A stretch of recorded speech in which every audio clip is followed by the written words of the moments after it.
Irmãos, abrimos a palavra de Deus na carta de Paulo aos Colossenses, no capítulo 6, capítulo 4, versículos 2 a 6. Colossenses 4, de 2 a 6, diz assim a palavra de Deus: perseverai na oração, vigiando com ações de graças. Suplicai ao mesmo tempo também por nós, para que Deus nos abra porta à palavra, a fim de falarmos do mistério de Cristo, pelo qual também estou algemado, para que eu o manifeste como devo fazer. Portai-vos com sabedoria para com os que são de fora, aproveitai as oportunidades. A vossa palavra seja sempre agradável, temperada com sal, para saberdes como deveis responder a cada um. Amém. Como deve ser o comportamento do crente? É o título do nosso sermão. Toda a sociedade fica muito entristecida quando ouve alguém proceder em desconformidade com aquilo para o qual foi posto. Por exemplo, quando temos notícia de um assalto, e quando se apura, quem assaltou foi um policial. É uma tristeza social muito grande, porque o policial foi instituído para proteger a população do assaltante. Mas aí agora nós encontramos um policial assaltando. Também quando encontramos um delegado roubando. Ele foi feito para ter um procedimento, uma postura honesta, e não para roubar. Isso traz muito entristecimento à sociedade. Também quando um juiz aceita dar sentença injusta a troco de suborno, o juiz foi eleito para estabelecer a justiça no tribunal. Mas aí ele recebe suborno, propina, para dar uma sentença injusta, favorecendo o rico em detrimento do pobre. Também quando ouvimos que uma mãe matou o próprio filho recém-nascido, sabemos que o marido e a esposa geram a criança, mas quem gesta a criança no ventre é a mãe. Ela tem uma intimidade, uma relação ímpar como ninguém pode ter. Durante 9 meses gerando uma criança, sentindo cada momento, sentindo cada contração, cada chute do bebê.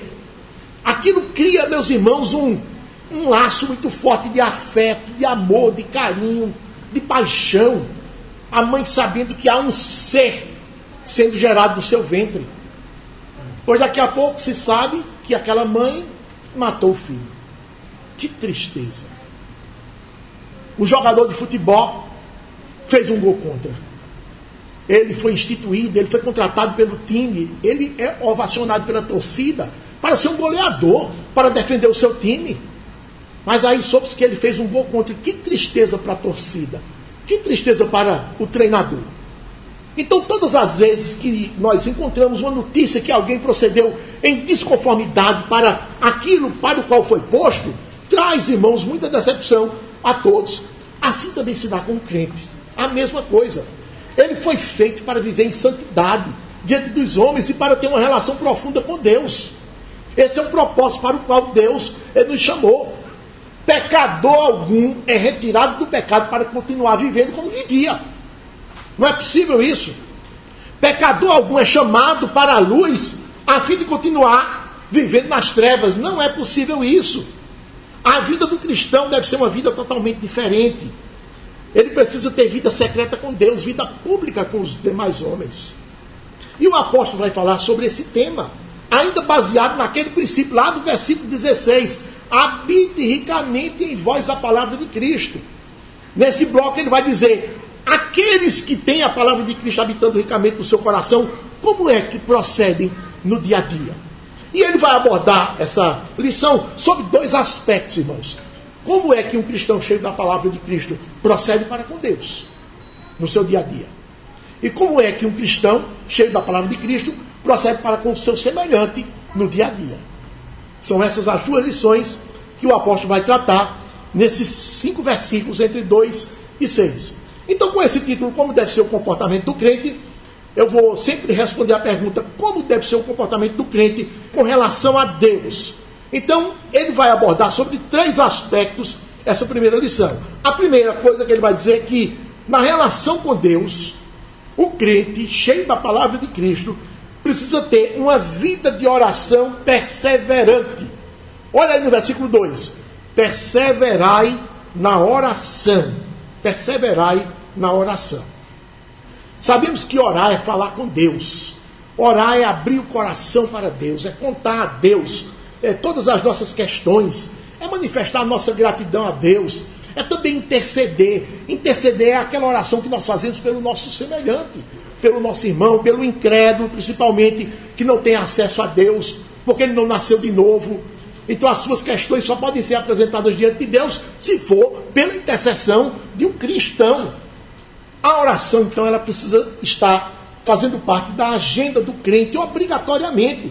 Todos os dias, constantemente, regularmente, o crente precisa ter uma vida de oração. E essa palavra perseverar, quando ele diz perseverar na oração, o termo perseverar tem dois sentidos, irmãos. O primeiro sentido é perseverar num pedido. Você tem uma questão a apresentar diante de Deus e você persevera nesse pedido. Pode ser seu, mas pode ser também do próximo. Você persevera numa intercessão, ou você persevera também numa gratidão. Eu tenho perseverado em agradecer ao meu Deus. Existem pedidos que devemos perseverar neles, até que o Senhor nos responda. Quando o Senhor nos responder, então nós deixamos de perseverar naquele pedido especificamente. Por exemplo, Ana era estéril.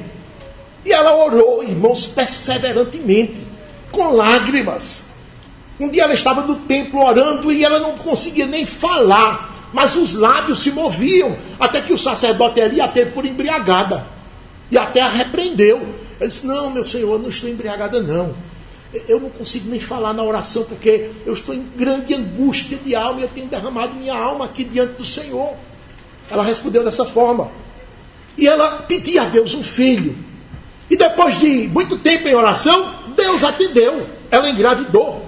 Então ela tinha um pedido bem específico. E ela orou perseverantemente até que a resposta chegou. Isaac casou com Rebeca e orou pela sua esposa para que ela engravidasse, porque ela também era estéril. Naquele tempo a esterilidade era conhecida quando a mulher não engravidava. Dizia: é estéril. Podia ser até um problema de saúde que, se tivesse mãos habilidosas de um médico, pudessem detectar o problema e corrigir. Não era aquela esterilidade, não é, radical. Mas ela não engravidava.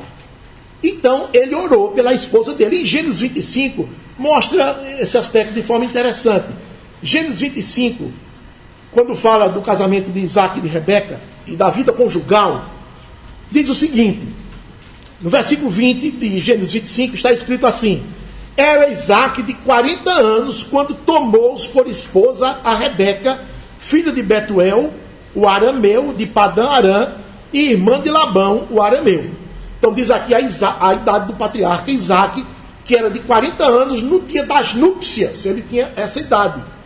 O versículo seguinte, 21, diz o seguinte: Isaac orou ao Senhor por sua mulher, porque ela era estéril. Então, decorrido algum tempo do laço conjugal, e o casal em plena atividade, percebeu-se que Rebeca não engravidava. Então, deduziu-se que ela era estéril. Então, foi que o marido fez: começou a orar ao Senhor por sua esposa Rebeca, porque ela era estéril. E o versículo 21 termina dizendo que o Senhor lhe ouviu as orações e Rebeca, sua mulher, concebeu. Então, ele orou insistentemente por sua esposa e Deus atendeu o seu pedido e deu uma concepção a Rebeca. Ela engravidou. Só que no versículo 26 diz assim: depois nasceu o irmão. Segurava com a mão, quer dizer, foram gêmeos. Ela teve gêmeos nesse parto. Nasceu primeiro o primogênito, depois nasceu o irmão. Segurava com a mão o calcanhar de Esaú. Por isso lhe chamaram Jacó. Agora veja essa informação. Era Isaac de 60 anos quando Rebeca lhes deu a luz. Significa que Isaac orou 20 anos para que sua esposa engravidasse. 20 anos, somente 20 anos. Orou perseverantemente, por uma causa específica. Paulo, o apóstolo, foi o maior cristão na história do Novo Testamento. Sabemos disso. Um dos maiores teólogos da igreja de todos os tempos. um homem erudito e um homem que foi usado tremendamente por Deus. As maiores revelações, iluminações daquilo que Jesus Cristo ensinou, o Espírito abriu o coração de Paulo para que Paulo pudesse entender e escrever. Escreveu 13 cartas que ficaram registradas no Novo Testamento, em cima dos escritos de Cristo e dos profetas. Então, foi um homem notabilíssimo dentro do contexto do cristianismo. Mas Paulo era humano. E Paulo tinha a tendência também de soberba, de presunção, como todos os homens têm, e devem se dominar. E como foi que Deus tratou esse problema de Paulo, essa tendência de Paulo à soberba? Como foi que Deus tratou? Na segunda carta de Paulo aos Coríntios, ele narrou o que foi que aconteceu com ele, como Deus tratou dessa questão.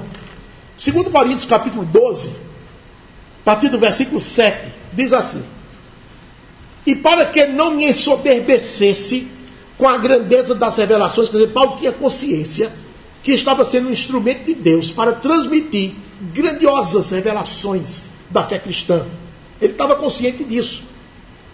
E a tendência de um homem, quando é muito usado por Deus, é sempre a soberba. Para que não me ensoberbecesse com a grandeza das revelações, foi-lhe posto um espinho na carne. Ele chama um problema que ele tinha de espinho na carne. Ele diz que esse espinho na carne era mensageiro de Satanás, para me esbofetear. Ficava humilhando ele, constantemente humilhando ele, esbofeteando, a fim de que não me exalte. Então isso era uma coisa desconfortabilíssima para o apóstolo. Então, quando nós temos um problema, nós fazemos o quê? Oramos a Deus. E Paulo não foi diferente, ele orou ao Senhor. Por causa disso, versículo 8, 3 vezes pedi ao Senhor que eu afastasse de mim. Esse 3 vezes aqui, irmãos, indica, é uma expressão que significa orei perseverantemente. Não é 3 orações que ele fez somente. Ele orou perseverantemente, por um tempo. Por causa disso, 3 vezes pedi ao Senhor que eu afastasse de mim. Versículo 9. Então ele me disse, o Senhor respondeu a Paulo: a minha graça te basta, porque o meu poder se aperfeiçoa na fraqueza. De boa vontade, pois, mais me gloriarei nas fraquezas, para que sobre mim repouse o poder de Cristo. Em outras palavras, Paulo, a minha resposta para você, a minha resposta à sua oração é não. É não. Ele orou perseverantemente e o Senhor lhe deu um redondo não. A oração de Ana, que orou perseverantemente, o Senhor disse sim. A oração de Isaac, que orou 20 anos pela sua esposa para que ela engravidasse, o Senhor disse sim. A oração de Paulo para tirar esse mensageiro de Satanás, espinho da carne de sobre si, teve uma resposta não. Mas o Senhor respondeu. Então, a partir de certo tempo da resposta do Senhor, então nós paramos de orar por aquele motivo específico. Outros oram, irmãos, perseverantemente, exclusivamente em gratidão. O apóstolo disse aos crentes de Colossos, dessa carta que nós estamos estudando, que eles fossem sempre agradecidos. No capítulo 3, versículo 15, você pode olhar: seja a paz de Cristo árbitro em vosso coração, a qual também foste chamados em um só corpo, e sede agradecidos. Essa palavra sede agradecidos tem a conotação de uma gratidão permanente. Sejam constantemente agradecidos, estejam em gratidão o tempo todo, digam sempre ao Senhor: grato, grato, grato. É assim que nós devemos nos portar para com o Senhor. Às vezes nós ouvimos irmãos dizerem assim: eu serei grato a Deus eternamente. Na verdade, já ouvi tantas vezes essa expressão. Quando a pessoa recebe uma bênção do Senhor, que era um anseio muito grande da sua alma, ela diz: eu serei grato a Deus eternamente. Isto é, vou perseverar em gratidão. Todas as vezes que eu orar, eu vou me lembrar de agradecer a Deus por essa bênção recebida. Então tudo isso significa perseverar em oração por um motivo específico, por uma gratidão específica.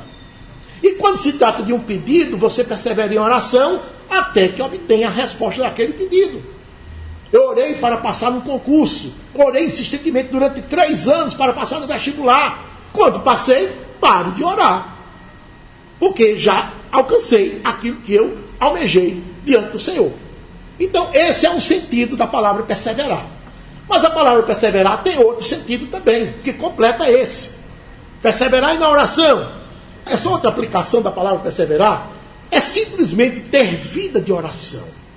Não parar de orar nunca.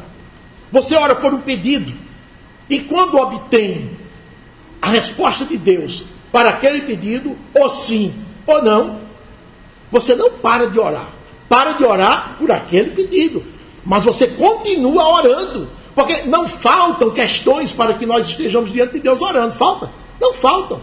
Nós temos questões o tempo todo para apresentar diante de Deus, se não nossas, mas dos nossos semelhantes.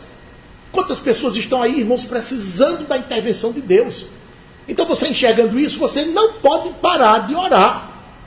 Cessa um pedido, entram novos pedidos, novas questões. Você nunca sai da presença de Deus. Um exemplo disso é o profeta Daniel. O profeta Daniel, ele orava regularmente todos os dias. Ele tinha um período de manhã, um período de tarde e um período de noite. Diz a Escritura que ele orava 3 vezes por dia, regularmente. Dia após dia ele tinha aquele período de oração. O rei Dario, que já estava no Império Medo-Persa, ele descobriu que nos 120 países do Império Medo-Persa estava havendo muito roubo, muita roubalheira, muito desvio. Cada país conquistado eles chamavam de satrapias, e os governadores que o rei colocava eram chamados de sátrapas. E estava havendo muito roubo. O rei não sabia mensurar, mas sabia que estava havendo muito desvio. Então ele fez o seguinte: pegou esses 120 países, ou 120 satrapias, 120 sátrapas, e colocou-os debaixo do governo de 3 homens especificamente. Ele pegou cada um desses 3 homens e disse: vocês vão ficar cada um com 40 satrapias. Daniel foi um desses 3. Então eles começaram agora a fechar as torneiras, né, e fazer uma lava-jato nas satrapias da época. Mas, irmãos, não cessou de tudo. Não cessou de tudo. Havia muita roubalheira ainda. Mas Daniel era o único que fazia a coisa de forma honesta, porque ele era um servo do Senhor. E o que foi que aconteceu? Houve uma revolta de todos os demais contra Daniel. Mas a gente não pega esse sujeito em falha nenhuma. Tudo que ele faz é dentro da lei. Ele não escapole. Tentaram grampear o telefone dele. Não conseguiram nada que o comprometesse. Nada. Aí disseram: a gente só vai achar alguma coisa se for procurar na lei do Deus dele. Aí tiveram ideia de propor ao rei Dario que ele baixasse um decreto que no espaço de 30 dias ninguém fizesse oração em todo o mundo, nos 120 países que compunham o mundo, o Império Medo-Persa, que ninguém fizesse oração a nenhum outro Deus senão ao rei Dario. O rei Dario era um homem, não era Deus, mas ele gostou da ideia. Eu, seu Deus, né? E eu sempre lembro da proposta de Eva: aí como Deus sereis semelhantes, sereis conhecedores do bem e do mal, como Deus. Todo homem parece que tem aquela vontade de ser Deus, até as crianças, quando veste aquele equipamento de super-homem, né? Tarzan, Batman, tudo. Aquilo é uma vontade de ser Deus.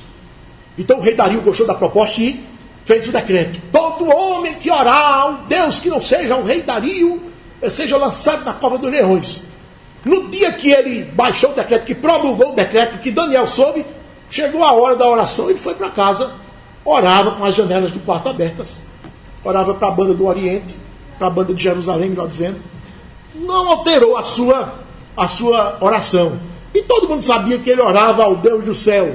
Certamente ele orava em voz alta no seu quarto: ó Senhor Deus de Israel, Deus de Abraão, de Isaac, de Jacó. E os ouvidos ouvindo. Quando ele fez a primeira oração, correram e foram enredar ao rei Dario, que com tristeza teve que cumprir o decreto e mandou Daniel para a cova dos leões. Nós sabemos da história. Mas o texto lá de Daniel, capítulo 6, versículo 10, diz que ele orava regularmente 3 vezes por dia. Inclusive, quando ele soube do decreto, ele foi orar ao Senhor como costumava fazer. Ele não alterou a sua vida de oração. Independentemente, meus irmãos, de pedir, agradecer, interceder, ele orava. É a mesma coisa que o apóstolo disse aos crentes de Tessalônica, e ele diz a nós também: orai sem cessar. 1 Tessalonicenses 5,17. Orai sem cessar. Então, quer dizer, perseverai na oração. Por um motivo, quando terminar o motivo, entra outro motivo, mas ore sem parar. Agora, irmãos, ele só ora dessa forma, perseverante, Se ele for cheio da palavra de Cristo, viu? Se não, ele ora hoje, domingo, a próxima oração vai ser quinta-feira, a outra vai ser sábado de noite, se tiver algum problema. É assim, não tem regularidade na oração. Essa, de modo algum, é a prática de um crente cheio da palavra de Cristo. Então, um crente cheio da palavra de Cristo, ele tem vida de oração perseverante na sua relação com Deus. Ele ora o tempo inteiro. A segunda coisa que, como deve ser a nossa relação com Deus, é que não somente devemos estar em oração diante dele, mas também em vigílias com gratidão. Isso está ainda na segunda parte do versículo 2 de Colossenses 4. Perseverai na oração, vigiando com ações de graças. O que é isso, irmãos? Essa cláusula ainda se aplica à oração. E sabe o que é que significa? Significa estar alerta enquanto ora. Enquanto você estiver orando perseverantemente, fique alerta. Por que ficar alerta? Para não desconcentrar na perseverança. A gente pensa que isso não tem importância, mas tem uma importância tremenda. Isso aqui está posto, sabe por quê? Porque muitos crentes começam a orar por determinada causa. E até oram por algum tempo. Aí 2 meses, 3 meses, até se anima. Aí estou perseverando. Graças a Deus, estou perseverando. Porém, depois de um certo período, porque não vem a resposta chegar, aí desistem. Abandonam a causa. O que foi que aconteceu? Não vigiaram. A não vigilância leva à não perseverança. Então, a ordem do apóstolo é assim. Irmãos, enquanto vocês oram com perseverança, também vigiem. Sabe por quê? Porque a carne de vocês vai dizer o tempo todo: para de orar. Para de orar. Não adianta. Há quanto tempo você vem orando? Quase 1 ano. Sem resposta. Você está orando em vão. Deixe de ser tolo. Use esse tempo para fazer alguma coisa mais proveitosa. Pensa que a carne não vai dizer isso, não? A carne de Satanás vão dizer isso. Disseram a Isaac, disseram a Ana. Pode ter certeza disso. Se você não vigiar, você vai engolir a sugestão da sua carne. É mesmo. Orei tanto tempo, nenhuma resposta, vou parar de orar. Satanás odeia que você ore. Você sabe disso. E ele vai fazer de tudo para impedir a sua oração. E se a sua oração for perseverante, ele fica louco. Ele fica louco. Ele vai fazer de tudo para fazer cessar a sua oração. Por isso que o apóstolo diz: olha, enquanto vocês oram, vigiem. E eu tenho certeza que o que está na cabeça do apóstolo Paulo é aquele episódio lá no jardim do Getsemane. Orem comigo, Jesus pediu aos apóstolos, aos 3. Aí orava quando olhava para eles dormindo. Acordem, orem comigo. Eu estou precisando que vocês orem comigo. Vamos orar, Senhor. Aí Jesus orava quando olhava para eles, tudo roncando. Não perseveraram, não vigiaram.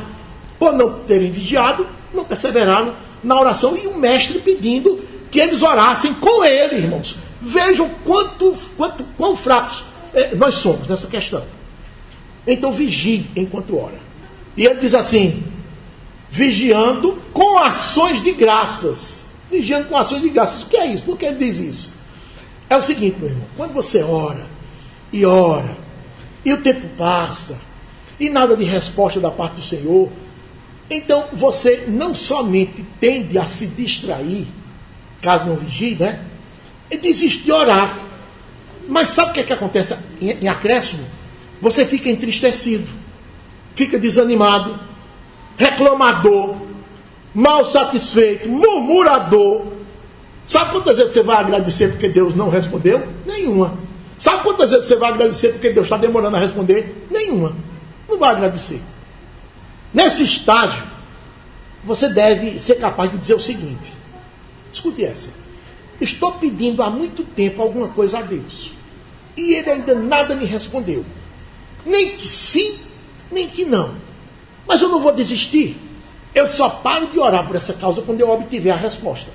Mesmo que demore muito, eu não vou ficar desanimado.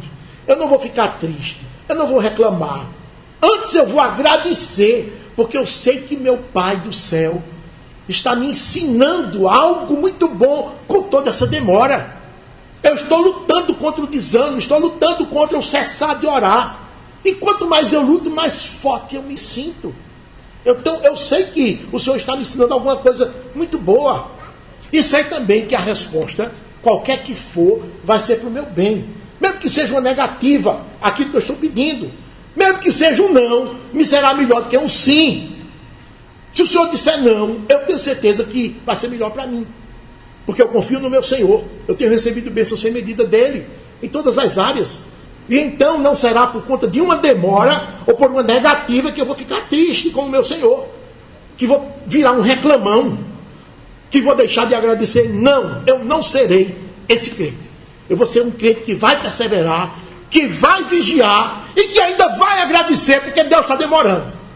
Obrigado, Senhor. Porque eu sei que essa demora, embora esteja me inquietando, vai ser melhor para mim. Isso é uma expressão da tua sabedoria e da tua bondade.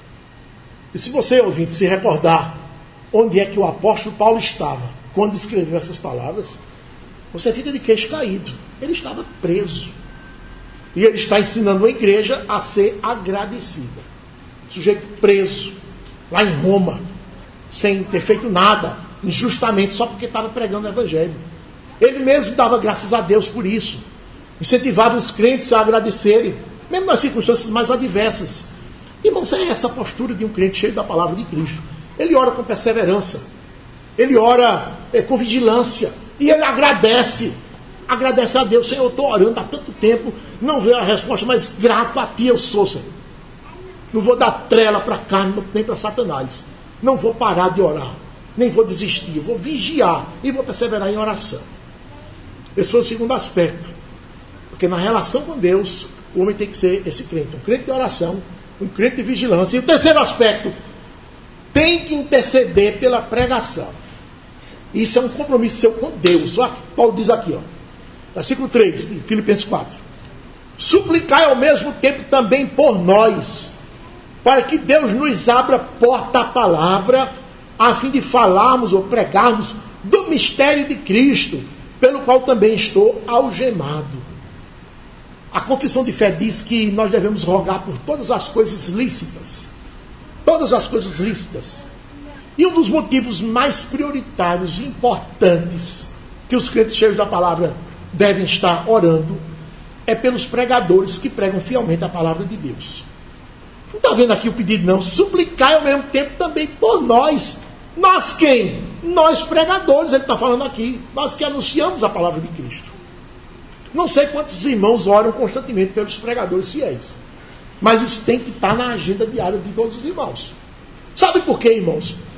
Porque a palavra, a pregação da palavra é aquilo que dá vida aos pecadores. Os pecadores estão mortos nos seus delitos e pecados. O espírito, eles estão vivos aqui no corpo, mas a alma deles está morta. Só vai reviver a alma, que a gente chama de novo nascimento, pelo ouvir da pregação. Então, a palavra de Deus, a pregação dela é aquilo que dá vida aos pecadores. Todas as coisas foram criadas pela palavra. E disse Deus, haja luz e houve luz. Haja terra e houve terra. Apareçam os animais, apareçam as árvores. Ele falando. E tudo surgindo. Veja o poder da palavra. O poder descomunal da palavra de Deus. Ele usou a palavra para ressuscitar Cristo dentre os mortos. Usou a mesma palavra para trazer você da morte para a vida. Que poder tem essa palavra? Então, se você tem noção do poder e da importância da pregação da palavra de Deus, então, meu irmão, interceda continuamente pelos pregadores fiéis. Porque são eles os responsáveis por anunciar essa poderosíssima palavra de Deus. E Deus, por essas pregações, vai chamando os pecadores que ele determinou chamar. É por esse meio, é esse o método de Deus. Nesses que Deus vai chamar, podem estar os seus queridos, aqueles pelos quais você ora. Você pede orações, podem estar incluídos ali. Então orem por aqueles que pregam. A necessidade é grande e a oposição é maior ainda. A pregação, os irmãos sabem disso. Os pregadores fiéis anunciam o mistério de Deus. O mistério de Deus, irmãos, é Cristo. Os pecadores diziam, como é que eu vou nascer de novo? Como é que eu vou me salvar? E chegou a resposta. Deus tinha esse mistério guardado e ele revelou. É Cristo. Corram para Cristo, que é Ele que salva vocês. É Ele que livra vocês das garras do inferno. Corram para Ele. É Ele que tem méritos aqui perto de mim. Só será salvo se for por Ele. Ouçam o que ele disse: eu sou o caminho, a verdade e a vida, ninguém vem ao Pai senão por mim. Ouçam. Paulo disse: orem por nós para que nós possamos proclamar, pregar esse mistério. Enquanto alguns pregadores retêm esse mistério dos ouvintes, não revelando, o apóstolo pede o contrário. Orem para que eu tenha oportunidade de pregar, para que Deus nos abra a porta à palavra, a fim de falarmos do mistério de Cristo, pelo qual também estou algemado. Eu estou preso porque tenho pregado o mistério de Deus, que é Cristo. Ele está dizendo isso. Nesse ponto, o apóstolo pede à igreja que ore para que Deus lhe depare a oportunidade de pregar. Mesmo preso, irmão, isso é muito bonito. Quando nós vemos em Atos 28, que foi o momento que ele foi preso, e ele está preso lá em Roma. A prisão dele está narrada no capítulo 28 de Atos. Vejam como que está escrito. Chegou, está preso, o imperador permitiu que ele ficasse em prisão domiciliar, contanto que ele pagasse as despesas do aluguel da casa. Estando em Roma, ele alugou uma casa, pagava as despesas, porque ele sabia fazer tendas, mas o imperador deixou soldados lá tomando conta dele, na casa lá. Não tinha algema eletrônica nessa época, então ficou um soldado do imperador tomando conta do preso, chamado Paulo. Aí no capítulo 28, versículo 16, uma vez em Roma foi permitido a Paulo morar por sua conta, tendo em sua companhia um soldado que o guardava. E um soldado lá. Aí ele está preso. O que é que eu vou fazer aqui? Chorar, lamentar, me lamuriar? Não. Veja o que foi que aconteceu. 17. 3 dias depois que ele se instalou nessa casa, ele convocou os principais dos judeus e, quando se reuniram, lhes disse, quer dizer, os principais dos judeus que moravam em Roma foram convocados por ele e foram lá para a casa dele.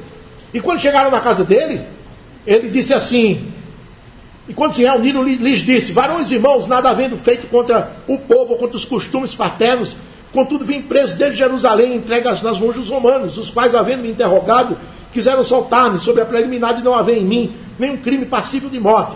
Diante da oposição dos judeus, senti-me compelido a apelar para César, não tendo eu, porém, nada do que acusar minha nação. Foi por isso que eu vos chamei para vos ver e falar, porque é pela esperança de Israel que estou preso com esta cadeia. Então eles lhes disseram: nós não recebemos da Judéia nenhuma carta que te dissesse respeito. Também não veio qualquer dos irmãos que nos anunciasse ou dissesse de ti mal algum. Contudo, gostaríamos de ouvir o que pensas, porque na verdade é corrente a respeito desta seita. O evangelho estava sendo chamado de seita, que por toda parte ela é impugnada.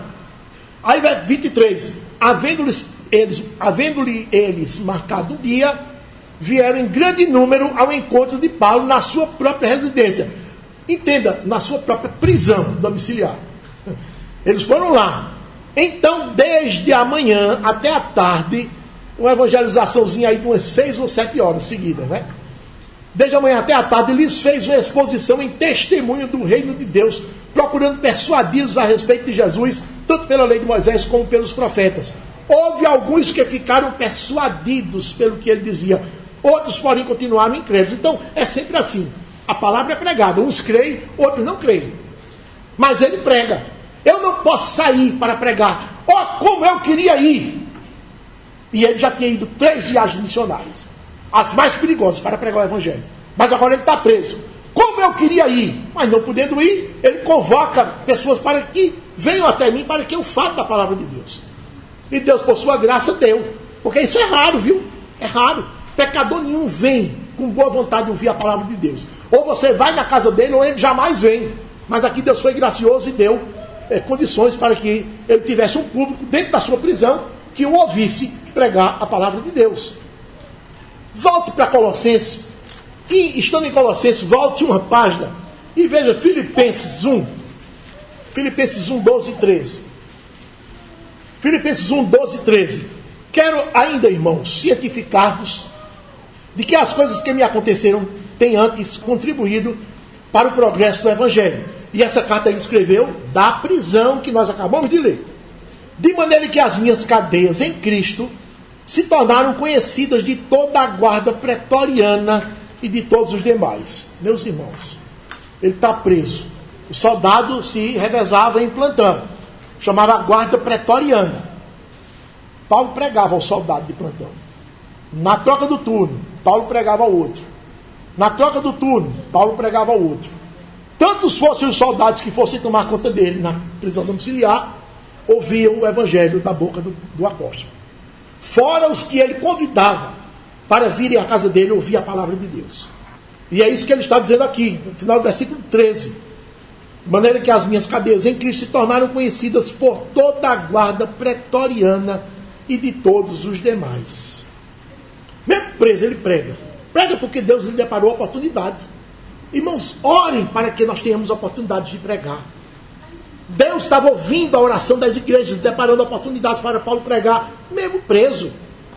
O apóstolo fazia esse pedido constantemente, irmãos. Orem por isso. Não é só porque está preso, não. Quando ele estava solto também ele pedia.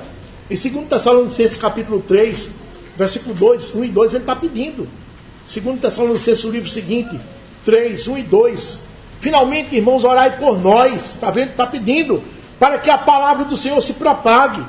Ore por mim, porque eu estou com uma dor aqui, estou com não sei o que aqui, estou passando por uma dificuldade em casa. Orem por nós para que a palavra de Deus se propague, seja glorificada, como também está acontecendo entre vós, para que sejamos livres dos homens perversos e maus, porque a fé não é de todos. Nós vamos pregar a todo mundo, então aqueles que não receberem fé vão nos perseguir. Como foi dito nesta manhã, a sorte se lança no regaço. Então eu vou pregar a todo mundo, a todo tipo de solo. Eu sei que somente o solo bom vai crer. Os demais solos vão nos apedrejar. Então orem para que sejamos livres das reações desses homens maus. Contamos, meus irmãos, como pregadores, com muitos impedimentos. Muitos inimigos se levantam. Orem por nós, pregadores da palavra de Deus. Agora, há pregadores que não falam a verdade sobre Cristo. Eles não falam o que a Escritura, o que convém à Escritura. Eles falam apenas o que eles convém. Eles omitem do povo a verdade da palavra de Deus. São medrosos, eles têm medo de perder membros. Ah, se eu disser isso, as palavras são muito duras, falar sobre pecado, o povo vai correr, eu vou perder membros. Famílias inteiras vão sair da igreja. Eles têm medo disso, têm medo de perseguição, têm medo dos seus superiores hierárquicos dentro da denominação, quando há esse tipo de denominação que tem superiores hierárquicos, eles têm medo deles. Então falam um Cristo que lhes convém. Não falam do Cristo que convém para que o pecador ouça e seja salvo. Então por esses pregadores a igreja deve orar? Deve também. Mas sabe que tipo de oração você deve fazer? Faça essa oração, Senhor.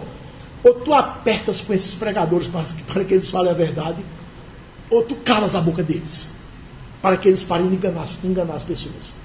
Aperta com eles, Senhor, para que eles falem a verdade. Então, suplicai por nós, pela nossa pregação, pediu o apóstolo. Se algemas não podem servir de desculpas, as algemas não podem servir de desculpas para que ele não pregue, e ele bem sabia disso. Orem por mim, porque mesmo preso, eu quero continuar pregando. Então, quando você ora pelo pregador, você está fazendo uma oração intercessória. Você pede por outras pessoas. Aqui eu faço uma aplicação e pergunto: a sua oração tem sido perseverante, irmão? Você tem perseverado tendo motivo para orar ou não? Você tem tido vida de oração regularmente, todos os dias, como Daniel? Você vigia nas suas orações para ter o cuidado de perseverar e nunca desistir, para resistir à tentação de parar de orar? Você persevera com gratidão ou com reclamação? Senhor, há tanto tempo que eu venho orando, Senhor, e nada de resposta. Senhor, é assim que você tem feito? Ou pior, você para de orar e passa a reclamar? O que adiantou, Senhor? 10 anos eu orei. O que adiantou? Outra coisa, você ora pela pregação fiel, pelos pregadores fiéis. Você tem entendido que a pregação é a atividade mais importante na face da terra. Porque é a atividade que pode propiciar o pecador resolver o problema eterno da sua vida. Por isso que a pregação é a atividade mais importante. Se você ora dessa maneira, ótimo. Você está provando ser cheio da palavra de Cristo. Mas se você não ora assim, está falhando feio. Está mostrando uma grande pobreza na palavra do Senhor. E ela tem estado disponível a você abundantemente. E você tem desprezado. Por isso que você não está tendo vida de oração. Então, o comportamento de um crente cheio da palavra de Cristo deve manifestar grande intimidade dele para com Deus. em oração. Essa é a primeira lição do texto. Mas aí tem uma segunda lição. Como é que deve ser o comportamento do crente agora na relação com os ímpios? Como é que deve ser? Observe aqui no versículo 5 de Colossenses 4. Ele diz assim: portai-vos com sabedoria para com os que são de fora. O que é isso, os que são de fora? Os que são de fora são os ímpios, os que são de fora da fé, fora da igreja do Senhor. Então, como é que eu devo me relacionar com eles? Primeira coisa está estampada: porte-se com sabedoria. Porte-se com sabedoria. Portar-se significa conduzir-se. Conduza a sua vida, significa comportar-se ou portar-se. Conduza a sua vida, isto é, conduza a sua vida com sabedoria diante das pessoas ímpias, no trato com as pessoas ímpias. Olha, irmãos, diariamente nós temos muitos contatos com os ímpios. Em casa, com parentes não crentes, com os vizinhos, com os clientes, com os fregueses, colegas, faculdade, escola, trabalho, desconhecidos. Temos contatos diários com os ímpios. Então, eu preciso me conduzir diante dessas pessoas, o apóstolo disse, com sabedoria. Nós estamos estudando Provérbios no meio da semana, e há uma infinidade ali de coisas que precisamos nos comportar com sabedoria. Se você for relacionar, é um sem fim. Mas se sobressai duas coisas nos estudos. A primeira é sobre a língua. Sobre a língua. Então, quando você estiver na frente do ímpio, meça as palavras. Os ímpios são mortos espiritualmente. Eles não entendem a Escritura, não falam a linguagem da Escritura, eles são maliciosos, e eles vão lhe induzir a dar respostas segundo o modelo do mundo, e não segundo o modelo da Escritura. Ele vai lhe pedir respostas, e você, em diversos assuntos, vai ter que dar respostas. No desenrolar do diálogo, você vai ter que dar respostas a ele, porque ele lhe pergunta alguma coisa. E é aqui que você precisa se comportar com sabedoria, procurando identificar os conceitos nos quais ele está fundamentado para fazer aquela pergunta a você. Você tem que ter a certeza, ele está perguntando isso baseado nisso. E isso é transgressão da lei. Veja o tamanho do desafio que você tem. Você vai ter que dar uma resposta bíblica, segundo o conceito de Deus que você tem aprendido. Também ele vai contar piadas de duplo sentido, vai pronunciar palavras indevidas, atrevidas, maliciosas, contra as pessoas, palavras picantes em muitos aspectos da conversa. E você precisa se estabelecer nessa conversa. O que é isso? Você precisa ser o comandante dessa conversa. Tomar as rédeas dessa conversa. Dirigir essa conversa, segundo a palavra de Deus. Nunca deixe o ímpio comandar um diálogo com você. Mas você tome sempre a dianteira. Antecipe-se e dirija. A Escritura afirma que a pessoa que doma a sua língua é capaz de domar tudo mais. Tiago 3:2. Se você domou a sua língua, você doma tudo mais. Então, principalmente, tenha cuidado no que falar, no seu comportamento com os que são de fora, no que você vai dizer. Cuidado para não rir em piadas imorais que eles contarem na sua frente. Se você ri, você perde a sua compostura. Você se torna igual a ele, ou pior. Não ria. Feche sua cara, mostre sua reprovação. Uma palavra indevida, um descuido, isso pode trazer um grande prejuízo à verdade de Deus. E pode se estender por muitos anos. Esse é o primeiro cuidado no trato com o ímpio. Sua língua. Davi disse: Senhor, põe guarda nos meus lábios, quando estiver na minha presença o ímpio. Põe guarda nos meus lábios.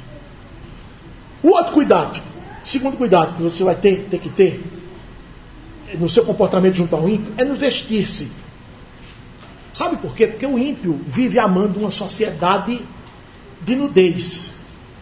E as mulheres, principalmente, têm adotado a nudez como vestimenta oficial em todas as ocasiões.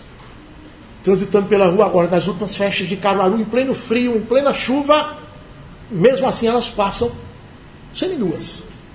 Pleno frio. 19 graus, 18 graus, é frio. Diferença de 20 graus para a temperatura do corpo. É frio. Passam nuas. São iguais aos pinguins, não tem medo de gelo. E todos os ímpios, irmãos, sabem bem o que as mulheres querem ao se desnudarem publicamente, mediante roupas sumárias, ou que delineiam todo o corpo.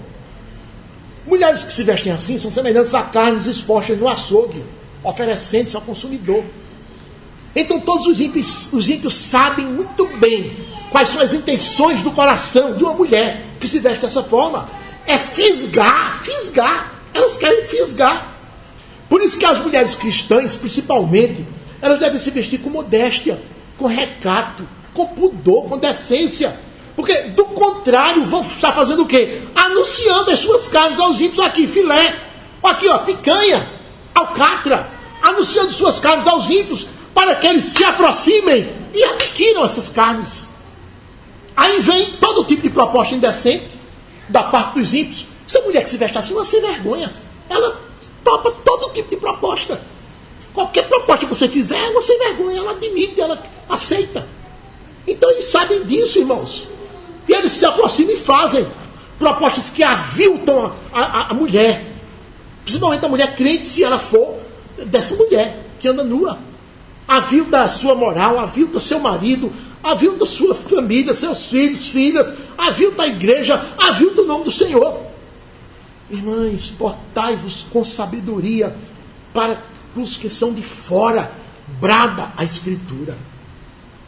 Segundo aspecto de como deve ser a sua relação com os ímpios, você que é cheio da palavra, não é somente se portar com sabedoria diante deles, mas também aproveitar as oportunidades. Isso está no versículo 5, na segunda parte. Portai-vos com sabedoria para com os que são de fora, aproveitai as oportunidades. A oportunidade é a grande chance que você tem de testemunhar de Cristo, da sua fé, e de dar credibilidade à fé cristã, à fé ensinada pelo Senhor. Ao agir como crente, ao falar pela palavra de Deus, o crente transparece toda a força do cristianismo. Quando ele fala, quando ele age. O ímpio fica desarmado na frente do crente fiel. Ele fica desarmado. Ele não tem o que dizer, ele passa a respeitar imediatamente. Ele enxerga Cristo no cristão. E isso o deixa, irmão, só desarmado. A verdade que você transparece na sua palavra e no seu comportamento, basta. A verdade se basta. Ela se estabelece. Então não deixe passar a oportunidade de testemunhar de Cristo. Não deixe passar. E quando ele diz aproveitar as oportunidades, sabe o que é que significa isso? Não é você lá ficar de braços cruzados esperando a oportunidade chegar, não. Ah, não falei porque não tive oportunidade. A expressão aproveitar a oportunidade significa que você vai em busca dela. Crie a oportunidade. É verdade que muitas vezes elas vêm de mão beijada. A oportunidade vem de mão beijada, como se diz. Mas na maioria das vezes você tem que fabricar a oportunidade. É o que se chama, na linguagem moderna do coaching, ser proativo. Seja proativo, antecipe-se, enxergue antes, crie a oportunidade. Raciocine assim: eu posso ser uma bênção para essas pessoas, porque eu nasci de novo e elas não. Eu estou na luz, elas estão nas trevas. E eu quero que elas venham para a luz. Então eu posso ser uma bênção para elas. Então eu vou criar um meio de me aproximar delas. A luz se aproxima das trevas. Quando você começa a falar, a pessoa sente, irmãos, e começa a se enxergar. Imagine que você acenda uma luz ou abre uma janela de dia e a luz penetra e mostra a sujeira, né, da casa, do ambiente. Assim também é o crente, quando ele enxerga, que ele diz qualquer coisa, nem precisa ser contra a pessoa ou com a pessoa já sente o impacto. Quer dizer que é assim que procede? Eu não tenho procedido assim. A luz, irmãos, tem um poder descomunal. Faça isso. Aproveite a oportunidade. Porque quem não aproveitar o dia para trabalhar, de noite não pode trabalhar. Jesus tinha uma visão desse aspecto tremenda. Em João capítulo 9, Evangelho de João capítulo 9, versículo 4, ele disse assim: é necessário que façamos as obras daquele que me enviou enquanto é dia. Ó, enquanto é dia. Enquanto é dia quer dizer enquanto a oportunidade está aberta. A noite vem, quando ninguém pode trabalhar. Então ele usou uma parábola, figura de um dia e da noite. Ninguém trabalha de noite, a não ser os vigilantes, não é? Mas normalmente nós trabalhamos de dia.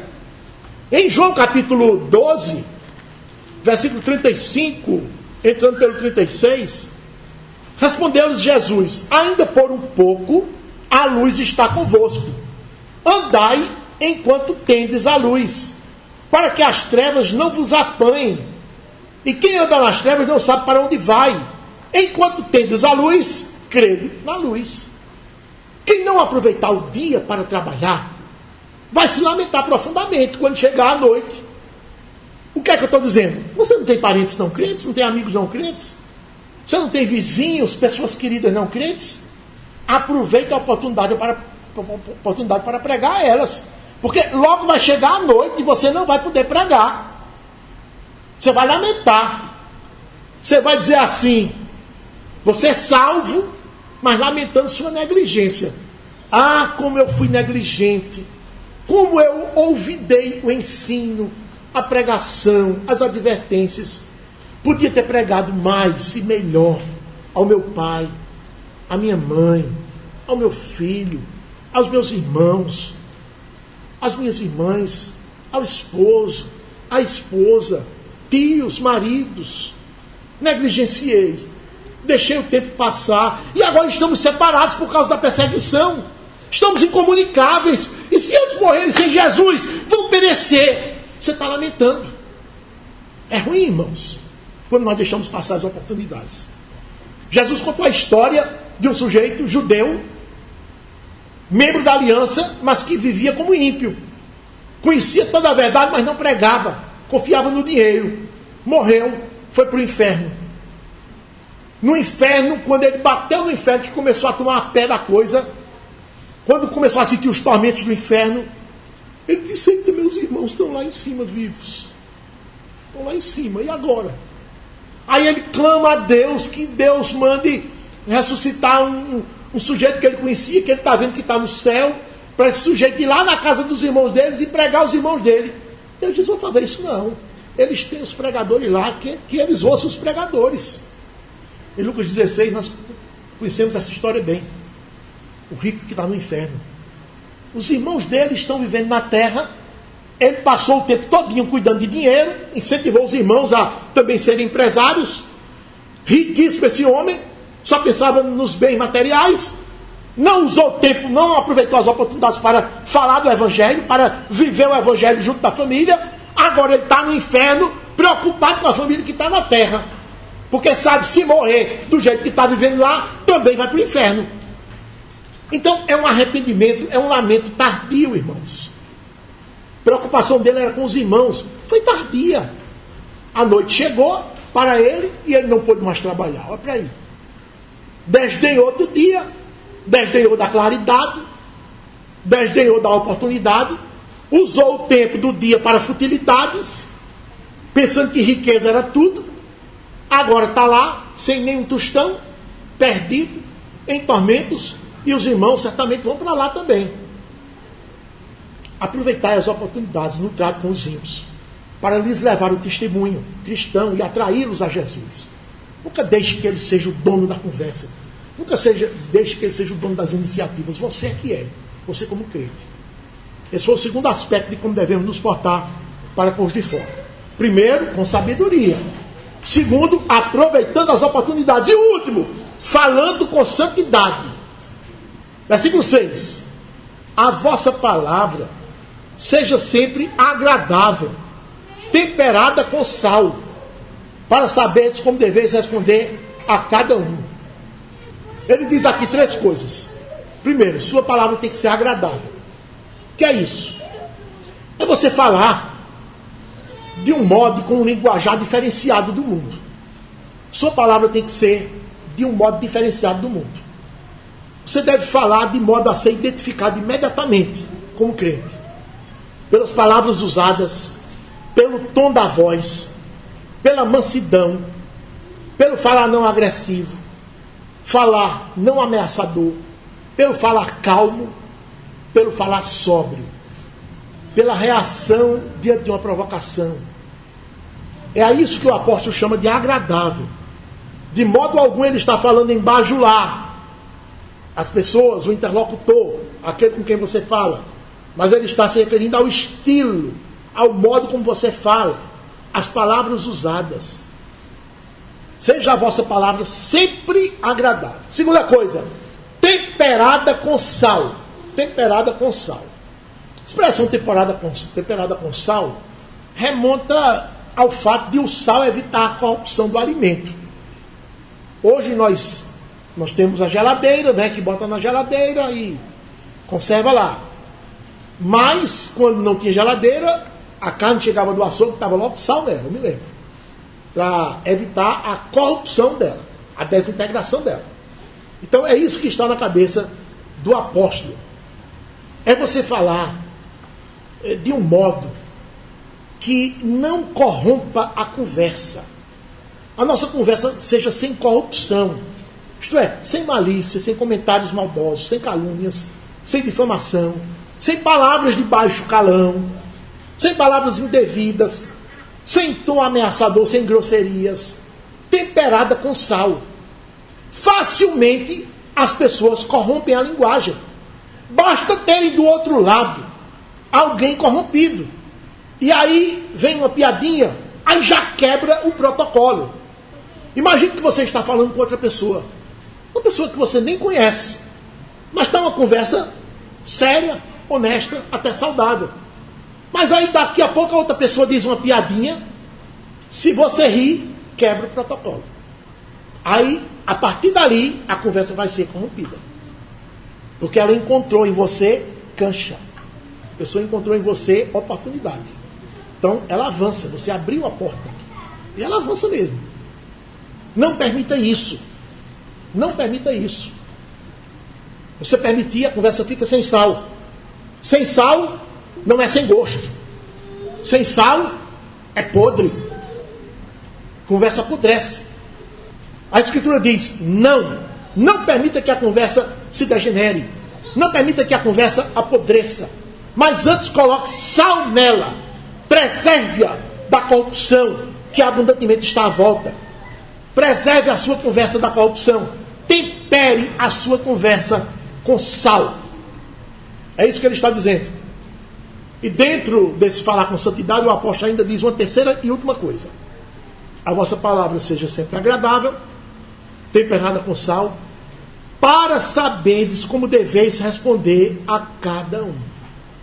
A sua resposta, crente, cheio da palavra de Cristo, precisa ter o sal necessário para responder a cada um, isto é, a cada pessoa. Ele não está falando aqui de uma resposta por atacado, mas está falando de uma resposta mercadejada, em mercadoria. A cada pessoa, está notando? Cada pessoa que obtiver uma resposta sua, seja que resposta for, deverá receber proveito. Se uma pessoa insulta você como crente, ela deve receber de você uma resposta que traga proveito para ela, e não vingança, retaliação, que por sua vez a inflame mais ainda e ela lance de novo outra injúria contra você. Cada pessoa deverá receber de você um bife preservado pelo sal, livre de apodrecimento e corrupção. Cada pessoa, cada um de per si, ele está dizendo aqui. Meus irmãos, que desafio nós temos. Que desafio nós temos. Pergunto, você se porta com sabedoria para com os que são de fora? Nas palavras, nas vestes, na forma de se apresentar? Os ímpios lhe identificam rapidamente como um crente cheio da palavra de Cristo. E quantas oportunidades você as tem criado a fim de transmitir graça, a palavra de Cristo aos que lhe ouvem? Ou você fica lá de braços cruzados esperando que elas caiam do céu para poder falar de Cristo? Você tem procurado ir à casa de um amigo incrédulo, à casa de uma família não convertida, falar da verdade de Cristo? E seu linguajar junto ao ímpio, como é que tem sido? Santo? Temperado com sal? Preservado da corrupção? Ou tem sido de cumplicidade em todos os comentários maldosos, piadas, calúnias, difamações que eles fazem? Você é um crente cheio da palavra de Cristo no trato com os que são de fora, com os ímpios?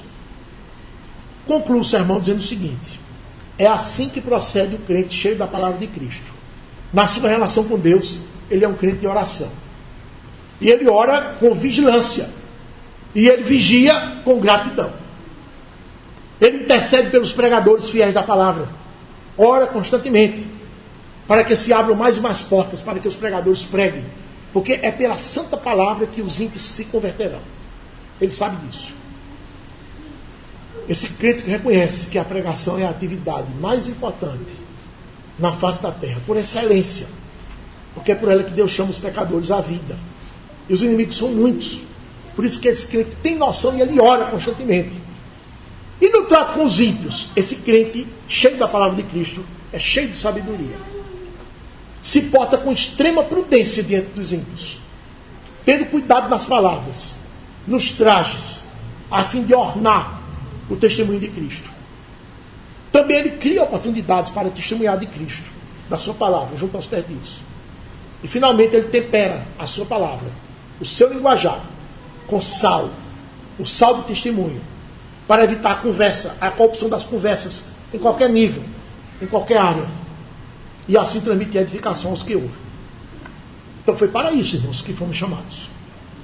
Lembre-se, é uma contradição uma mãe matar o bebê. É uma contradição um juiz receber propina para dar sentença injusta. É uma contradição o jogador fazer um gol contra. E é uma contradição o crente não ter essa relação com Deus e com os ímpios. Quem tem ouvidos para ouvir, ouça. Amém. Amém.